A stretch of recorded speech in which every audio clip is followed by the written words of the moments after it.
Time for the next video on the list, and this one is a big one. This one is reasons why My Hero is a GOATED anime. Now relax, when I say GOATED, I don't mean it is the GOAT of all anime of all time and in existence in the multiverse, in the universe. What I'm saying is GOATED. For me, man, when we say GOATED, it means it has reasons to be respected highly among the GOATs. It can be one of the best. You can throw it up in a bunch. It's not the only one that is the greatest, but it's in that bunch of greatness and goatness, and that's a well-rounded anime. But let's not get into that too much. So I'm going to break down a few reasons why I feel like My Hero is a GOATED anime. First off, we're going to go with backstories. Through the duration of My Hero Academia, we've learned some crazy backstories, and we know that's one of the biggest strengths of anime, getting you to engage, to relate to the story, to invest the emotions in the story, because you understand why the characters are who they are, whether they're bad or good, antagonists or protagonists. But you have characters like All For One, seeing how he started out evil from the beginning, and we're gonna break down that in terms of villains as being another reason why My Heroes go to. But just to briefly touch over All For One, he's a great villain, finding out the way that he came about, the history of him and his brother, seeing how hero society was in the times when he was rising and in his peak, just cold history, his interactions with the previous One For All users. And there's plenty of other stuff about All For One, but such a good character, had a great backstory. Dabi, seeing the backstory of his trauma, how he was treated by Endeavor, different things like how he just wanted to prove to his father that he was a good son, that he wanted to make his father proud, seeing how he was influenced by All For One. That's also part of All For One's like history, you know, seeing how Dabi was influenced and how he was turned, and the whole scene when he was going to the forest to go meet Endeavor, and yeah, like his backstory is crazy. One of the characters that have become one of my favorite characters in anime. Big up Dabi, boy. I need to finish the art. Okay, Shigaraki again on the trauma thing. It's mad. Killed your own parents, out on the street, people in public, first person to try even look at you and give you help is looking down at you, like waiting for a hero to just come and help you. Crazy trauma, crazy backstory. Again, the influence from All For One, a villain planting the seeds. Backstories from people like Hawks, seeing him, it was interesting to know that he was the son of a villain, and I don't think the mom was a villain, or maybe they're both villains, but seeing that he was the son of someone who was a villain who later became a hero, because normally you would think that people become heroes just because their parents are heroes, or they're just normal children that are inspired by heroes. But that one was dark, man. That one was dark there. And sometimes I feel like, Hawks could be like the white-haired character for the show. He could be like the Kakashi or something like that. Hawks' backstory cold, man. Seeing how he was used by the Hero Association basically as like a dark agent, some type of CIA Black Ops type guy. Backstory of Twice. Yeah, Twice's backstory, the tragedy, the deterioration of his mental state, his powers to be able to duplicate himself, seeing yourself die, killing yourself, fighting yourself.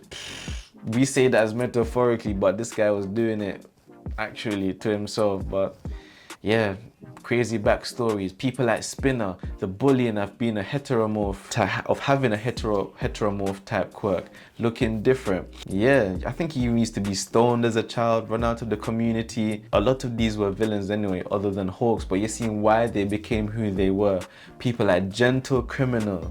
Man like Gentle Criminal had such a big part in the final stage of the anime, but in the beginning, we got to progressively see how he wanted to be a hero, and then things didn't work out that way, and then he wanted just the attention and the fame, and went to crime and all of that stuff. So yeah, the backstories in One Piece, I'm sure there are a few more, but those are the ones that really stuck out to me. One of the things I like most about My Hero is that you can enjoy different things. You can enjoy different characters, not just the MC. It's not always just Deku and All Might. You know, Todoroki, we spend lots of time with Todoroki. When the characters go off and do their provisional licenses, we spend lots of time with Bakugo when he's doing his time and his training.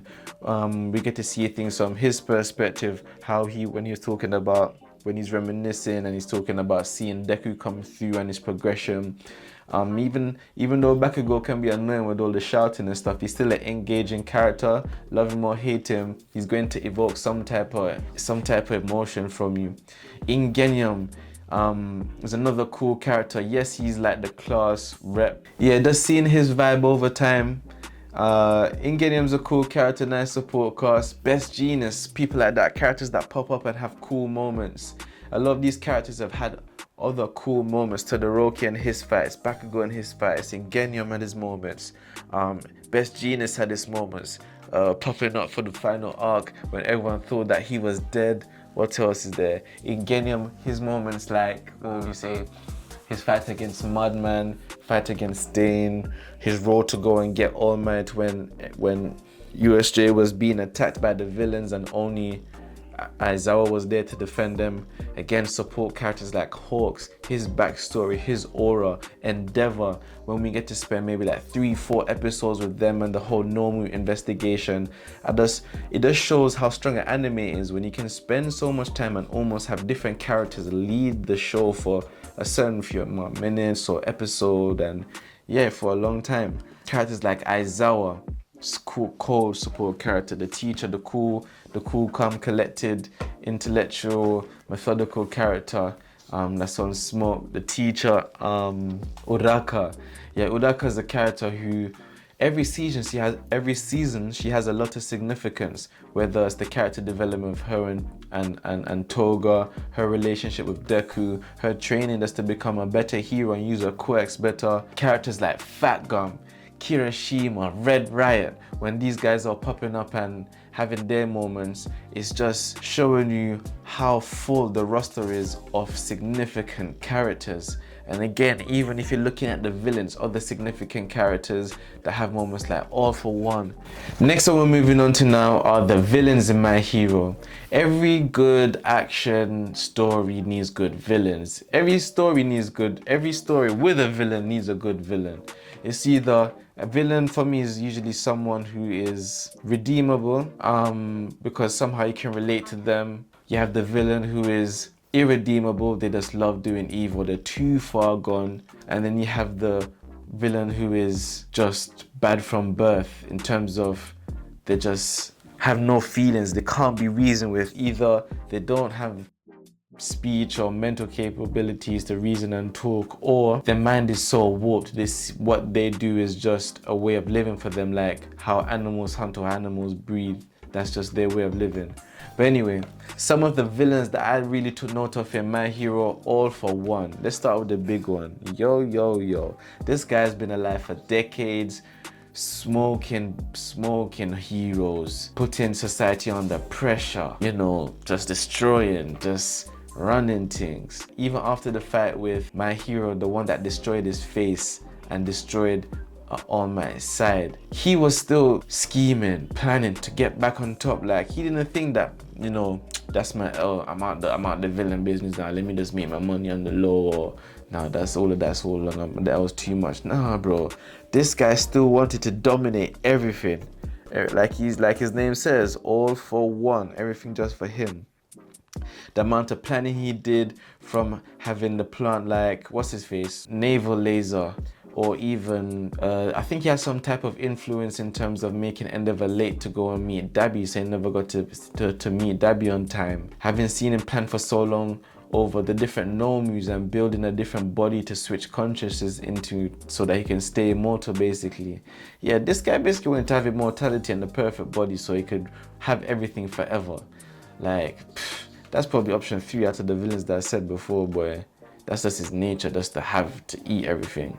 And that brings me down to one of my theories. I think I might have said in another video, All for One's ideology, or his way of living in terms of everything is for him. I wonder, is that caused by the quirk? Meaning, his quirk gives him the ability to go and take other things. So the DNA of the quirk, does that just make someone, lustful or want things, or give them high desire to own things? I don't know, but either that or yeah. But All for One is a crazy villain, man, especially like his power level, the crazy move sets.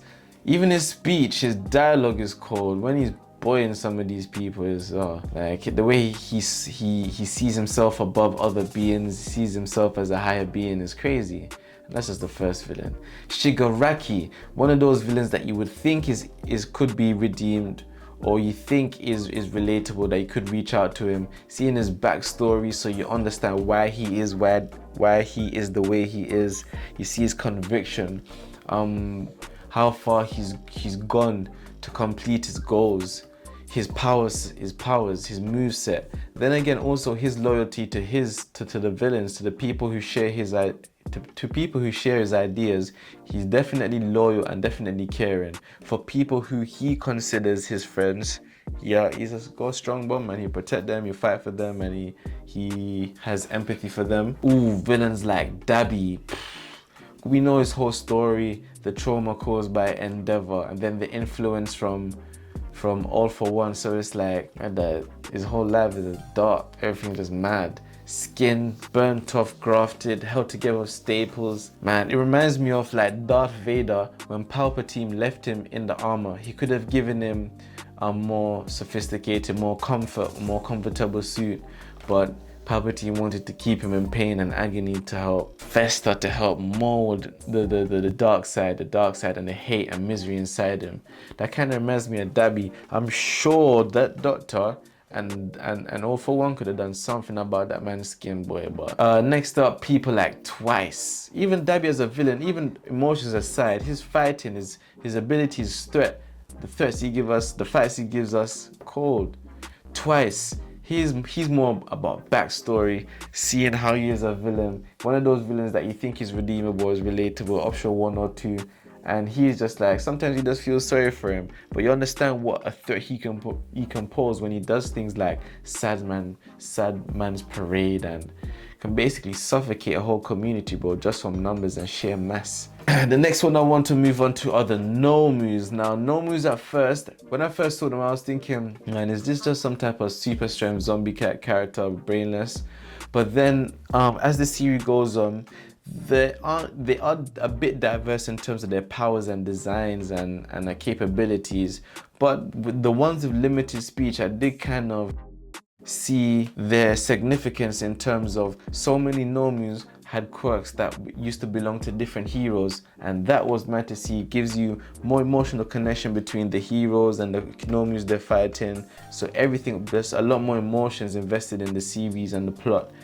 But otherwise, with the Nomus, what I did enjoy with them is that thing of you can't reason with them, you can't talk them down, you can't say, wait, there's children behind me, or let's take this somewhere else. Like, they just deal with their programming and do what they want to do.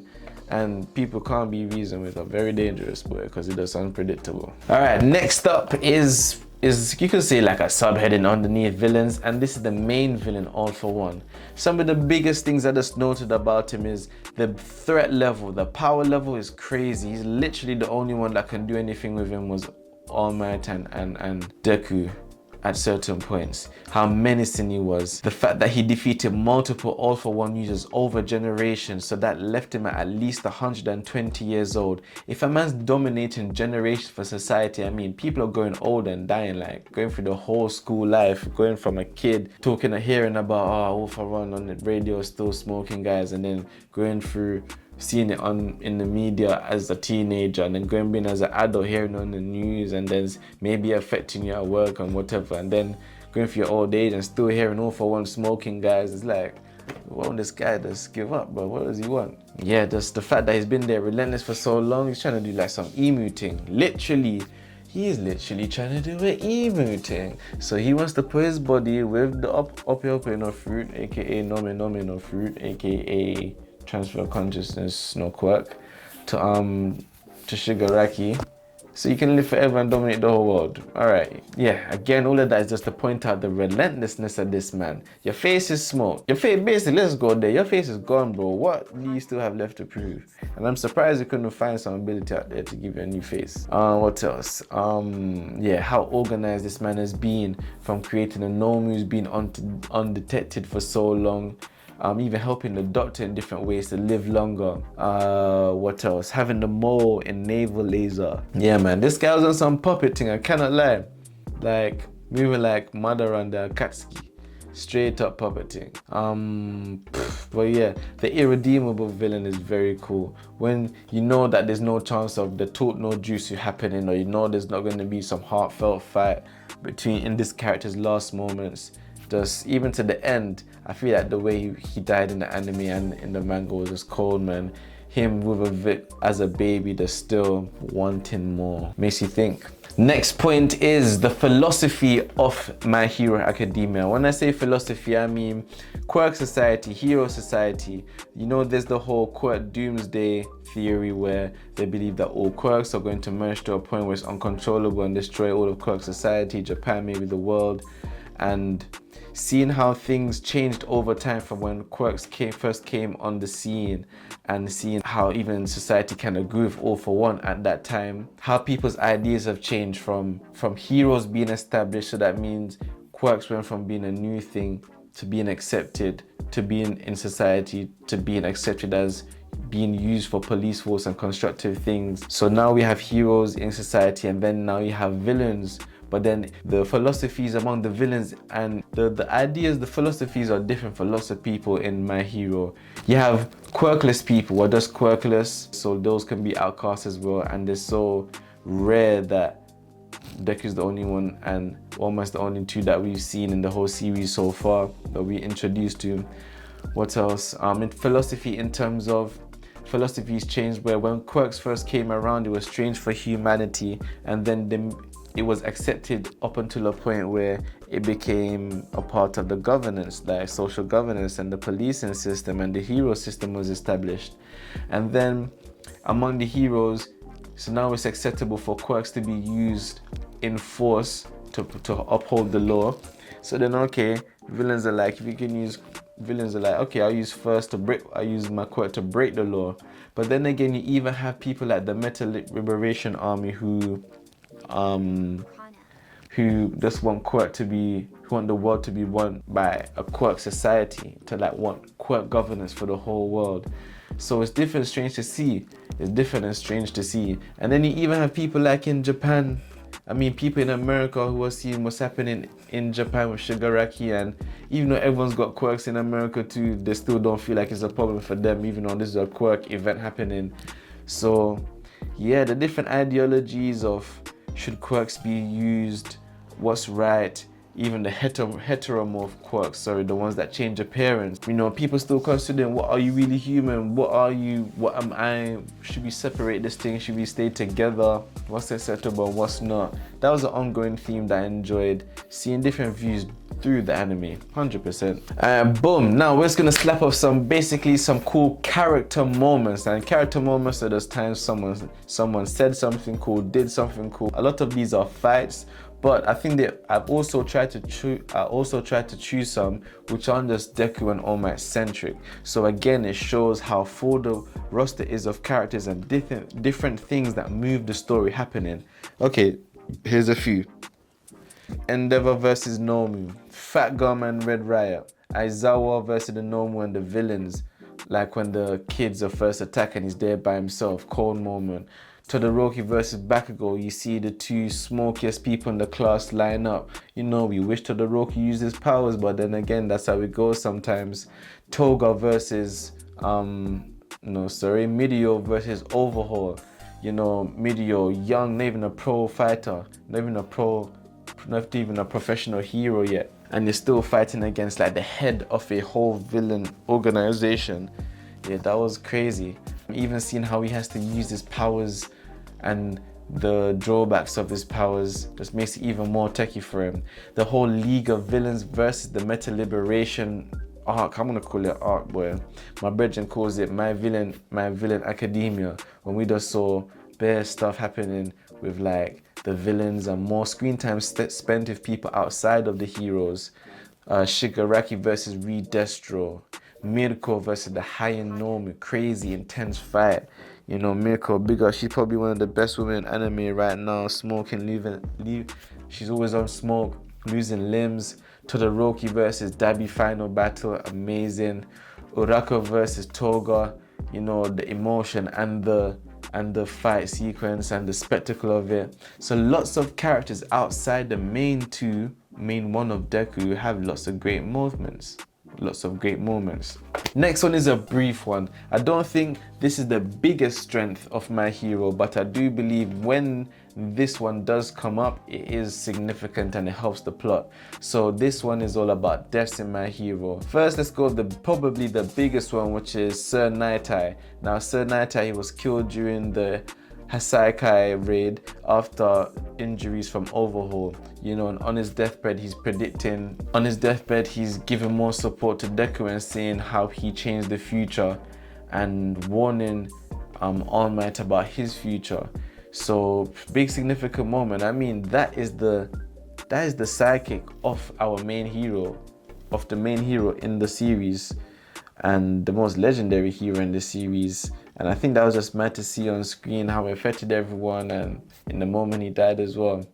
You have characters like Midnight, one character I did not think was going to die one bit. I thought she would be there in the entire series, there for some comic relief and a bit of fighting lower level villains, but seeing that she was killed during the Paranormal Liberation War by villain forces, yo, it's like, again, the stakes are high because My Hero is not just for kids. There's stuff happening here. Next character dies, Crust. Now this is in a moment that I think helps to accelerate the intensity, the threat, the danger of the moment. So when Crust dies, sacrificing himself to save Aizawa during Shigaraki's awakening. Now this was a cold moment. Again, Shigaraki's awakening, and you know where that's going. It's like final interactions arc, final moments, feelings, when, you know, Shigaraki's reawakened with all the plans for him to gain the new powers, for him to be a vessel for All for One. And someone dying in that moment kind of like takes the stakes straight up from there. And finally, Star and Stripe. I would say, I almost feel like this death was allowed to happen because she wasn't in the story for very long. But even if she was in the story for longer, it would have an even bigger impact. But Star and Stripe, Kathleen Bate, she died fighting Shigaraki, and yeah, epic fight. First of all, the moment, that fight leading up to her death is one of the best fights in My Hero, and she one of the coolest heroes in My Hero. Let's just say hero, just for fun. But yeah, that part of the plot helped push the story, because yeah, you kind of continue to see Shigaraki's power level. And again, the death hurt All Might in Japan, who's known her for such a long time. And also in terms of death, you have Twice. Now the death of Twice was crazy, especially inverse, as it was broadcast to the whole of society in Japan. So that was pushing ideas and stories of, should we still accept heroes? Or heroes doing the right thing? Or they use their powers for good? Like, someone just broke the rules, what's the punishment? Will there be any punishment? So yeah, definitely helped to push the story. Now this one doesn't necessarily just make it GOATED, but a lot of people are getting torn up in My Hero, man. From the scars, from Mirio losing a leg and the arm. Even I get mashed up as well. Deku with the endless scarring. My brethren calls him Pink Arm, because you know when he's going all out, the arm's going pink, boy. About 2 weeks later, with all the stitches and scarring. Endeavor, face torn up, sag gouged out. Like, a few injuries were happening in this. Maybe if I can't find anyone, that'll get left out. But one I did want to throw in there is, does that make it GOATED? But I did really enjoy seeing the other schools. This isn't what makes it GOATED, but I did enjoy seeing the heroes from other schools, their ideas, their outfits, their uniforms, and what they thought of UA and Class 1A. But in general, yeah, that was alright. Yes, character arcs. Okay, now, if we're talking character arcs, I think the most peak character arc in My Hero is Endeavor. Not because he went from a bad guy to a great guy, but because he has some type of journey of self-acknowledgement, of ownership, taking responsibility for his behavior. And we see how he tries to redeem himself and the whole arc in the end, but he'll never be redeemed because of how much damage he's caused, but you know, he's accepted it. Moving on to like Gentle Criminal now. Gentle Criminal, good character arc. We see when we first meet him, he's that criminal still wanting attention, before that he was that boy that we see off screen that wanted to be a hero. So we've seen him go through those phases and move up to being circle back to now being a hero, having such a significant part in the final arc. So he had a decent character arc. Bakugo stopped disrespecting Deku so much, stopped shouting in people's faces as much, and no, he's still shouting, that's a lie, but stopped disrespecting Deku as much because he realized, yo, he'll smoke me. But yeah, some character development for him, understanding that it's not just a competition, it's about saving people too. It's not about just about being the best, be saving the people to be the best. What does All Might say? Save people to win, and win people to win to save people, or something like that. But yeah, there you go. Character arcs: Todoroki, from being initially being the moody, naturally talented person who just comes in, gets a job done and goes home, to becoming someone who shares a bit more with his emotions, shares his opinions a bit more, engages with his peers more as well. So character development there as well. Ooh, Uraraka has some character development, because I think her original idea to be a hero was just to send money back home because it would pay well. But I think over time she's really focused on being the best hero she can be, because it's just the right thing to do. So I've seen her develop maybe into, you know, she become more mature. Then again, she wasn't ever a silly girl, but we just see her journey and see where it's going. Like, I see something happening, I'm not quite sure yet. That brings us to that music, man. Hey, listen, when I say music, I'm talking about that rising hero. Da-da, da, da, da, da, da, da, da. Like, that rising hero moment, then plus ultra moments, goosebumps every time. I don't know how they do it, boy, but yo, it's like hearing that Marvel Avengers music, or hearing that when Captain says Avengers assemble, or on hearing that on your left moment. But that feeling of just inspiration, of rising to the challenge, of just something great being born in that moment. Yeah. That hits different, that plus ultra stuff, boy. Next up is something I've explained before, but it's kind of not only the villains, but time spent away from the MC. Having so much time to spend with the different characters and different cast in the anime just gives you different vibes, because everyone has different motives. Again, they're interacting with different things, so it just varies the experience you might see episode to episode. During the Meta Liberation arc, we're seeing the villains interact with Redestro. We're seeing like lots of business settings and underground settings and villain to villain, underworld to underground interactions. When we're spending time with Endeavor and Hawks, we were seeing slightly more investigative work, so see how Hero's life is like in the off days. When we're doing the provisional training, was it provisional?